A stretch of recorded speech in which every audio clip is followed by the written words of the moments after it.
So hello there, my name's Fiona from Weekly Sewing Bee, and today we are going to make some strap-on horns. Now, very similar to the ones in Maleficent when she was a young pixie or fairy. Well, I'm not 100% sure. And but these will work just as well. So if your child has a partner play as a goat or something, and yeah, it's a good thing to do. So I pinned this before we started. Basically, it's kind of a highly coloured taffeta. Yes, I haven't any idea what to do with this cloth other than to make these horns on a headband. So I thought, well, I might as well use just a little corner piece just to do that. I also need a rectangle to make the headband with. Now the reason I'm not just putting elastic round is because it just mats up your hair. So I know we're going to make a headband. It's that simple. So yeah, I've just cut a rectangle badly. Now I can get rid of that, and I also have, before I started, cut out some fleece. This is to line it. The reason I'm using fleece is just to give it a bit of body, and if you've ever sewn anything like taffeta before, you'll know that it's very slippery and very difficult. So I've got the right side to the right side, and I'm going to place a piece of fleece. Oh, that was a bit difficult, wasn't it? On each of the outer sides. Now you could use interfacing if you have it, and you could use a pipe cleaner. This is just to give it even more structural support.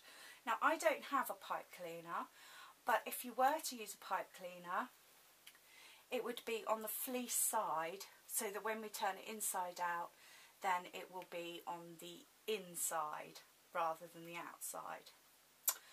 Okay, what I am going to use though is I'm going to use a scrap bit of cloth just to help with turning it inside out. Now I deliberately have a piece of salvage that I've kept for such purposes, but it can be anything, it really can. So now I've got these all lined up. I know that the outer one is slightly bigger, but that's fine. And this is a good idea to pin this or even glue this, you name it. It's quite a difficult thing to hold together. And because we're sewing on the fleece rather than the taffeta, it does make it slightly easier, and you won't have to change your needle to a super sharp, super thin needle. So I'm literally checking, sewing an inch, and then checking. Now also for this sew, I have some stuffing, and that'll make life an awful lot easier for me as well. I'm just trying to find that piece. I had it a second ago. This room is quite a mess at the minute, so. Okay, this is my aid for turning it inside out. That was quite auspicious actually. That was a rook that just flew over. We don't get many of them here, but we do get a few. They're huge. Now, I've done that wrong. Okay, so this would be the side that I would put a piece of pipe cleaner in. Now you can get them from craft shops, or you can still get them from the tobacconist if you have one near you and a helpful member of staff. You know, they only come in plain white, but so what I've done is literally push that piece of bias binding in between the two brown pieces of taffeta. And the reason I've done that is just to make it turn inside out that little bit easier.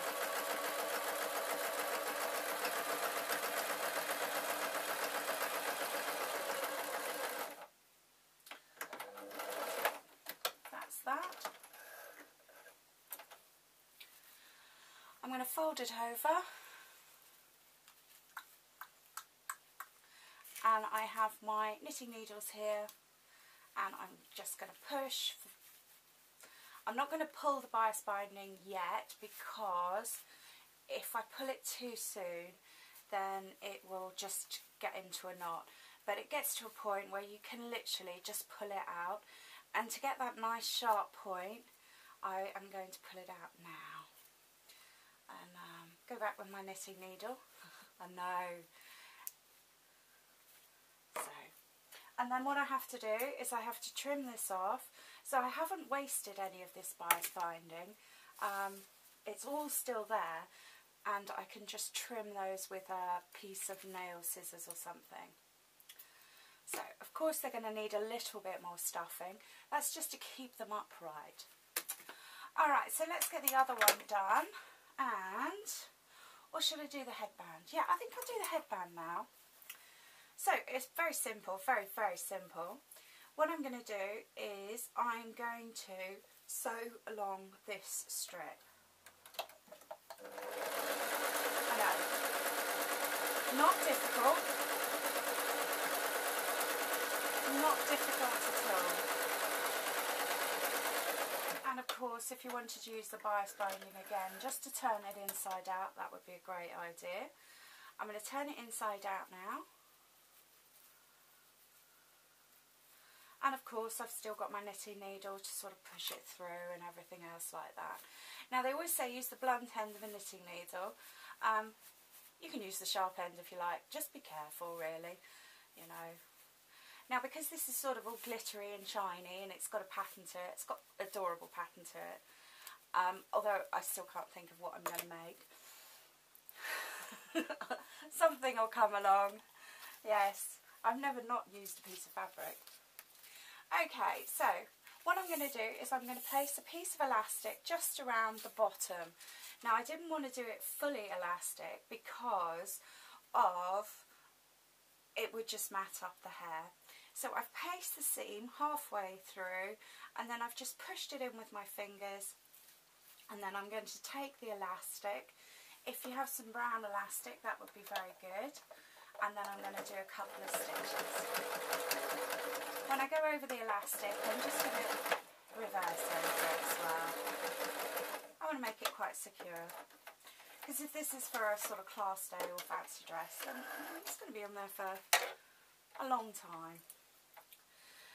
Now, okay, so I suppose there is a correct way of measuring how much elastic you would need. I think the easiest way to do is literally just put it on.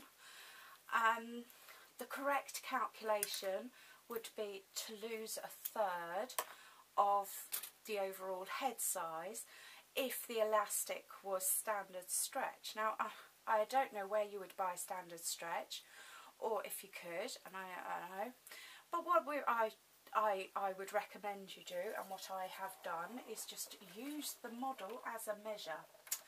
Okay, so I'm getting the machine set up, and then I'm literally going to place that end underneath the foot whilst the needle's down. So that's all done. And then again, just a couple of extra stitches just to make it as secure as possible. Now this headband that we've just made for this project would work very well if you wanted to do a matching one to their school summer dresses or something like that. Very, very simple. And of course we'd double check that it's not too tight, because I wouldn't want it to be uncomfortable. Okay, I've placed that around the back of my head. If I had a few seconds more, then I would have placed it under my hair, which needs cutting. Oh. Okay, I'm going to do the other horn and I'll be with you. So hello there. Okay, so I have my other horn, and I'm literally just stuffing it, and I'm using my knitting needle again just to get it into the end, because it's a bit, I wouldn't want my horns to be floppy. No. Okay, probably got too much there actually. There we go, perfect. Well, I surprise myself sometimes. Okay, so where to put the horns? I'm going to fold it in half, and they are quite close together. They, you know, they really are. And we're probably making this for a child, aren't we? So yeah, there is only an inch and a half gap there. And I have my thread, a needle and thread. And I'm going to start from the underside. I've got a little knot in there, so I might put a bigger knot in.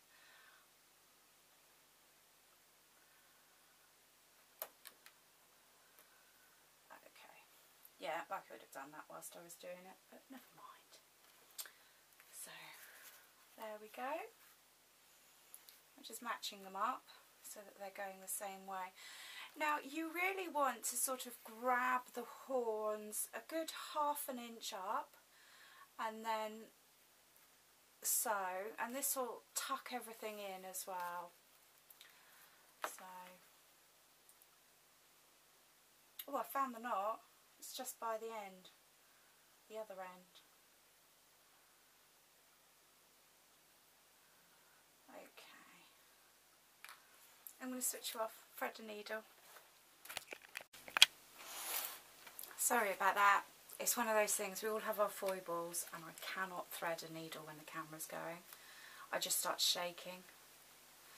Okay, so what I'm doing is I've got it firmly in place, sort of wedged in with my fingers, and I'm tucking it in as I go, but I'm kind of grabbing a bit higher up than the bottom, and this is just to keep it to go upright. And I found when I put the first one on that I went round sort of a time and a half, so, and then I went higher again, and then that kept it all nice. So yeah, very easy to do, good fun, not much hand sewing, but hand sewing nevertheless. I always try and avoid it if I can. I like to stick to one sewing machine. So let's put this on. There we go. Let me get you in shot. Ooh, yeah, vertigo, vertigo, vertigo. So, yes. You're not in shot. Well, you're in shot for the horns, I suppose. Lovely. So there we are. I know, one's a bit floppy, but there we are. How to make horns. Anyway, I hope you've enjoyed this vid. I've definitely enjoyed making it. My name's Fiona from Weekly Sewing Bee, and please like, subscribe and share. Let's get that back on. Oh, okay, bye bye.